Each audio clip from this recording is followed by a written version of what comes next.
Bismillahirrahmanirrahim. Assalamualaikum warahmatullahi wabarakatuh. Teman-teman semua, sahabat semua, selamat datang di channel YouTube Agus Ariwibowo. Salam kenal semuanya.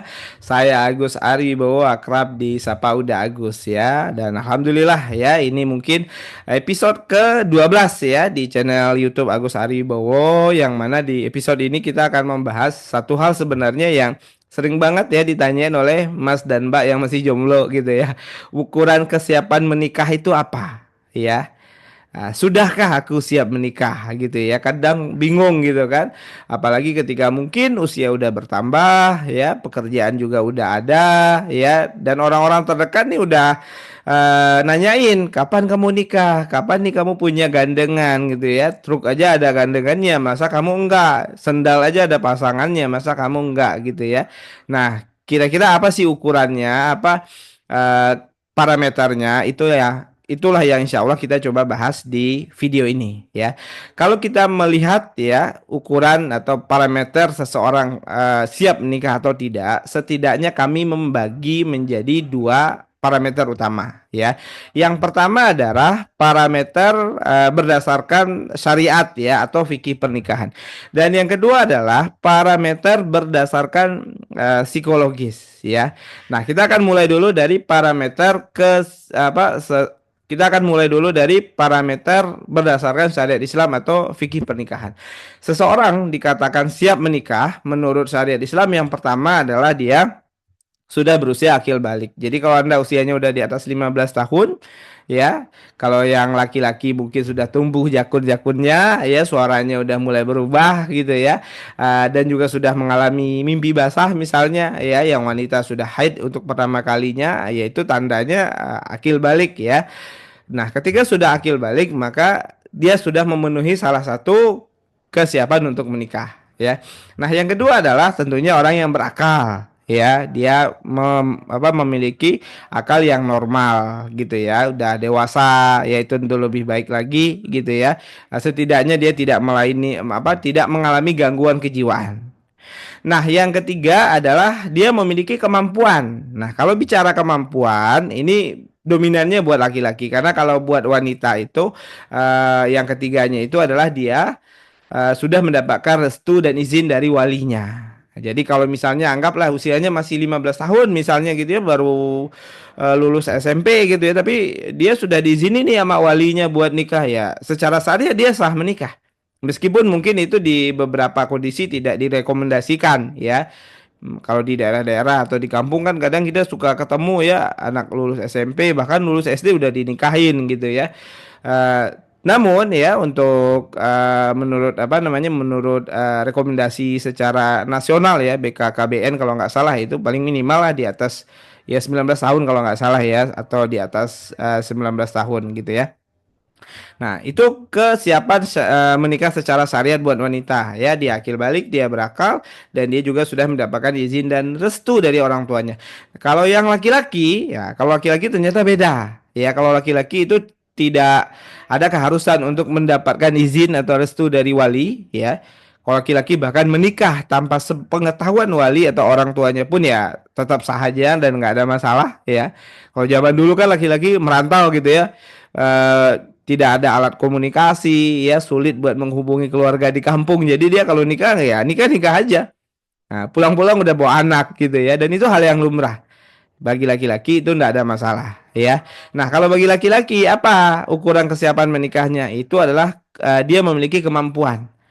Ya, makanya salah satu hadis Rasulullah ya berbunyi ketika seorang pemuda telah memiliki kemampuan atau ba'ah, maka menikahlah, karena itu akan menjaga kemaluannya ya, akan menjaga syahwatnya. Kalau belum mampu, maka dia dianjurkan untuk berpuasa ya. Nah, mampu ini maksudnya apa? Nah, maksud dari mampu ini ada beberapa hal. Yang pertama adalah dia memiliki kemampuan secara biologis. Artinya adalah dia mampu untuk melakukan hubungan suami istri, ya, dia mampu untuk berjima gitu ya. Artinya ya dia normal lah ya. Tapi kalau dia nggak mampu ya nggak bisa juga dia buat nikah ya. Nah, itu secara secara biologis. Nah, yang kedua, kemampuan di sini artinya adalah dia mampu menyiapkan mahar. Dan mahar ini ternyata di dalam Islam itu nggak ada minimal maksimalnya. ya. Mahar emas dirham ada di masa sahabat. Mahar cincin batu yang harganya mungkin sangat-sangat murah juga ada di pernikahan sahabat.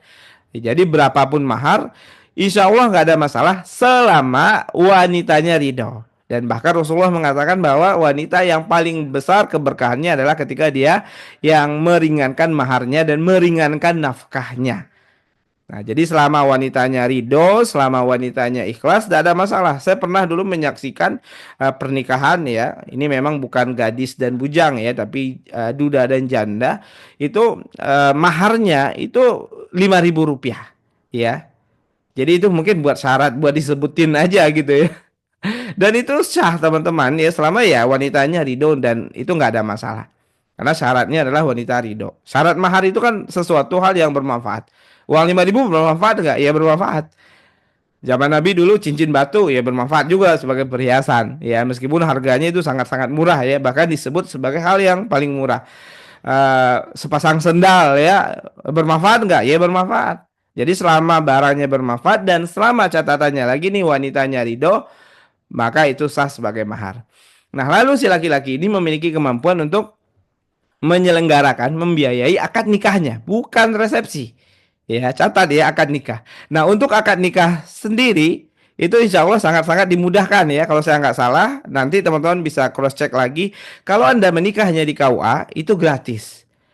Tapi kalau Anda menikahnya di rumah ya akad saja dengan mengundang penghulu dari KUA itu kalau nggak salah ada semacam biaya ya 600.000 apa sampai 1,2 ya.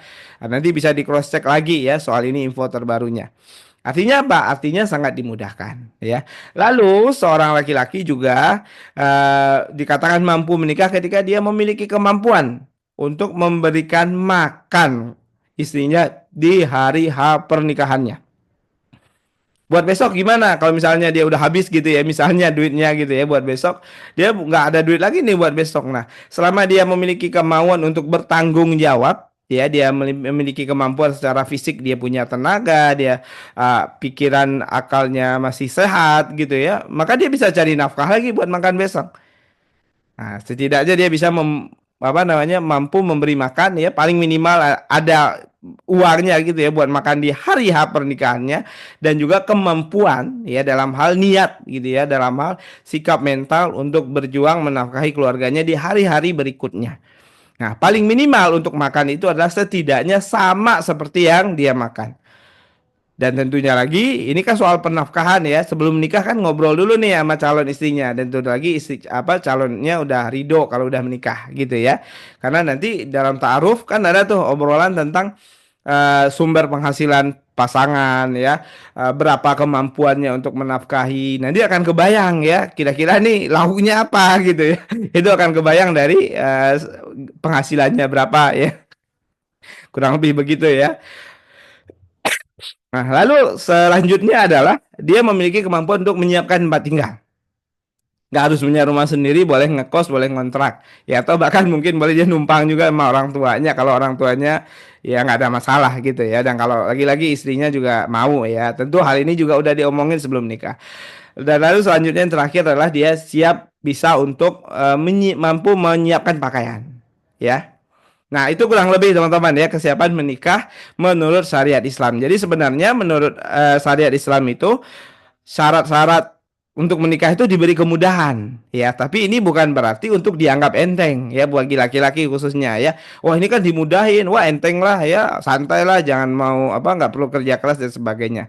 Nah, sebagai laki-laki tentu perlu berusaha memberikan yang terbaik ya, memberikan yang terbaik dalam bentuk maharnya, memberikan yang terbaik dalam bentuk acara pernikahannya ya, meskipun mungkin tidak wah mewah ya, tapi setidaknya mungkin bisa mengusahakan ada walimatul urs yang sederhana ya. Kalau kata Rasulullah kan paling minimal ya usahakan buat potong 1 ekor kambing ya. Begitu juga untuk menyiapkan makan ya, meskipun mungkin secara syariatnya ya Anda kasih nasi putih sama garam aja kewajiban Anda udah gugur gitu ya, tidak ada masalah gitu kalaupun istri Anda ridho ya.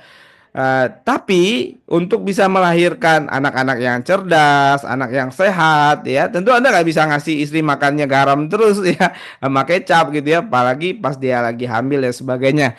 Tentu butuh nutrisi, vitamin, makanan bergizi, dan itu semua butuh yang namanya uang ya.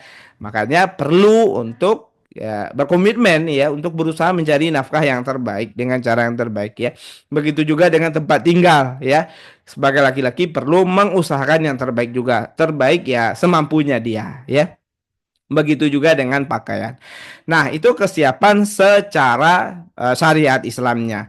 Nah, yang kedua itu adalah parameter secara psikologis ya. Parameter secara psikologis itu dilihat dari yang pertama adalah kemampuan dan kesiapan diri menjalankan peran sebagai seorang suami, sebagai seorang istri. Ya, untuk mengukur mampu atau tidak, maka perlu untuk tahu dulu sebagai seorang suami nih kewajibannya apa aja. A, B, C, D. Sebagai seorang istri kewajibannya apa aja? Ada A, B, C, D gitu ya. Mungkin nanti di lain kesempatan kita akan bahas juga ya. Nah, tapi setidaknya gambaran awalnya kita bahas di video ini singkat saja ya, bahwa memang seorang yang siap menikah adalah dia siap menjalankan peran tersebut.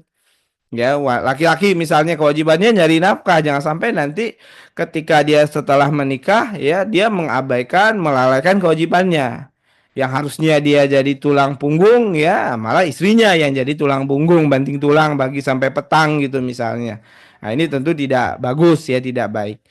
Maka perlu dicek nih buat laki-laki, kira-kira sudah ada belum kesiapan mental untuk menjalani peran tersebut. Begitu juga buat istri. Apakah sudah ada kesiapan diri, kesiapan mental untuk patuh, untuk taat sama suami ya selama tidak bertentangan dengan syariat Islam. Nah, ini yang pertama ya, kesiapan menjalani peran sebagai suami dan istri. Ya. Nah, yang kedua adalah memiliki kesiapan diri untuk menghadapi berbagai dinamika di dalam pernikahan. Konflik, beda pendapat ya. Nah, maka ini Anda perlu ngecek nih sudah sejauh mana persiapan Anda menikah berdasarkan bekal ilmu yang Anda miliki. Bekal ilmu komunikasi, bekal ilmu manajemen konflik ya. Karena banyak rumah tangga bermasalah itu ya jadi masalahnya makin besar itu bukan karena nggak ada solusinya. Kadang kan orang udah nyerah ya, saya nyerah nih udah nggak tahu lagi solusinya apa gitu kan. Kayaknya udah nggak ada solusi ya. Padahal sebenarnya ya dia belum tahu caranya aja.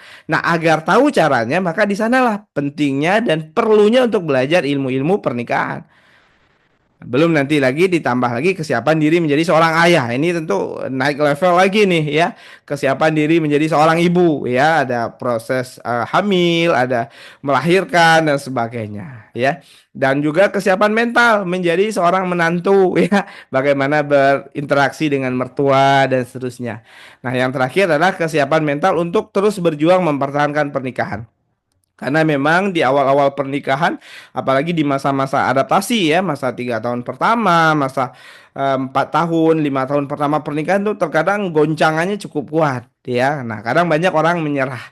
Nah, kalau saran saya ya berusaha ya saling berpegangan tangan, saling menguatkan, belajar bareng, tumbuh bareng ya dan jangan cepat menyerah. Karena banyak orang yang pada akhirnya memilih bercerai itu bukan pernikahannya terlalu buruk tetapi karena dia terlalu cepat menyerah ya. Jadi begitu kurang lebih teman-teman semua ya tentang kesiapan menikah ya. Mudah-mudahan teman-teman udah punya gambaran ya, apakah sudah siap menikah secara syariat, sudah siap menikah secara psikologis.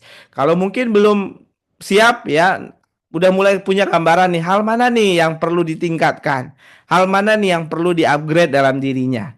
Maka itu nanti masuk ke ikhtiar-ikhtiar memantaskan diri agar pantas untuk berumah tangga ya. Mungkin itu saja teman-teman semua. Kalau teman-teman ada pertanyaan, ada ide, ada tambahan, yuk kita saling diskusi di kolom komentar ya. Kita sama-sama belajar. Mudah-mudahan ini jadi kebaikan dan keberkahan untuk kita. Terima kasih. Assalamualaikum warahmatullahi wabarakatuh.